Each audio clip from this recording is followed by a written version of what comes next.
Hello everybody, getting ready to do lesson 11.9 of Pre-Algebra Math, Part 1. And we have a 38-point class worksheet today, and then we have a 12-point notebook taking guide available at your email. Here are your standards, and then here are the objectives, independence, and dependent events. Today's bell work teachers, numbers 1 through 10, written on slips of paper, placed in a hat. One that slips randomly drawn. Find the probability that slip shows a number that is neither odd nor greater than 5. Students, this is your first bell work here. And then a cartography if you need extra room. Attach an extra sheet, students. Map of 5 states. Each state is to be a different color. The cartographer used red, green, blue, brown, and yellow. How many different ways can a cartographer color the map? Students, so that's your number 2. Give your students 6 minutes, teachers. Okay, welcome back for the solutions for the bell work today. This is solution number 1. Odd number is drawn, number greater than 5 is drawn, so you PA or B with PA plus P probability B minus PA and B. It can't be mutually inclusive there. So you do that formulation there and you get 4 out of 5. So probability of not A or B would be 1 minus this. So it'll be 1 out of 5. That would be your correct answer. Students, if you didn't get this, copy this down so you get credit for it. And then a cartographer problem here would be 120 different ways to color. Into our lesson today, this is your notebook entry, students. Jelly beans, 50 reds, 45 yellows, and 30 greens. So you randomly select a jelly bean, then select another without putting the first jelly bean back. What is probability that you draw 2 red jelly beans? Example 3. This will be in part 2 of the lesson, so just keep that in mind. Put it in your notebook. To find a probability that one event and another event occur, first decide if the events are independent or dependent. 2 events are independent if the occurrence of one event does not affect the probability of the occurrence of the other event. 2 events are dependent if the occurrence of one event does affect the probability of the occurrence of the other event. Students, in your own words, define independent events, define dependent events. Now,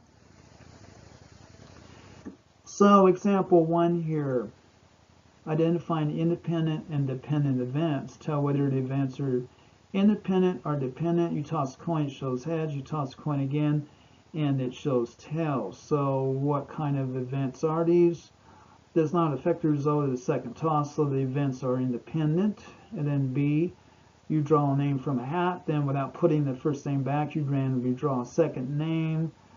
The events are dependent because it changes the probabilities in the hat when you draw one name out. So that's an example there.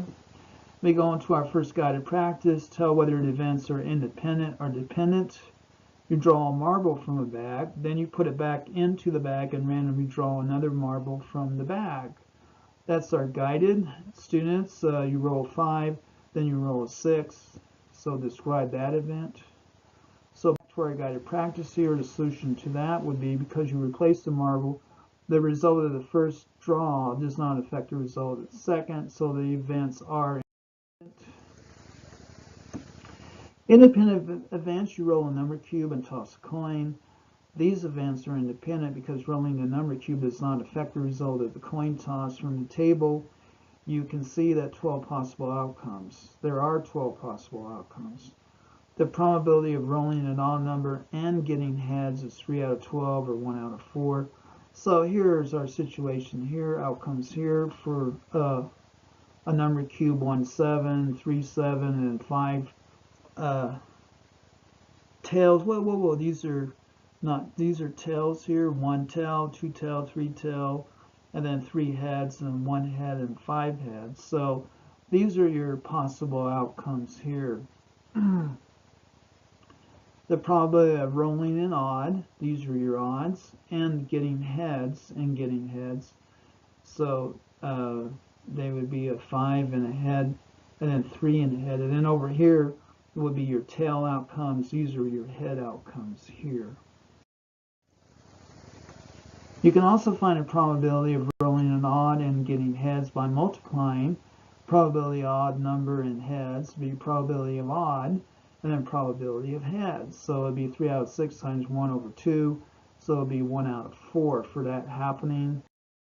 It suggests this following rule here. Probability of independent events. For two independent events, the probability that both events occur is the product of the probability of the events. If A and B are independent, then the probability of A and B would be multiplying probability.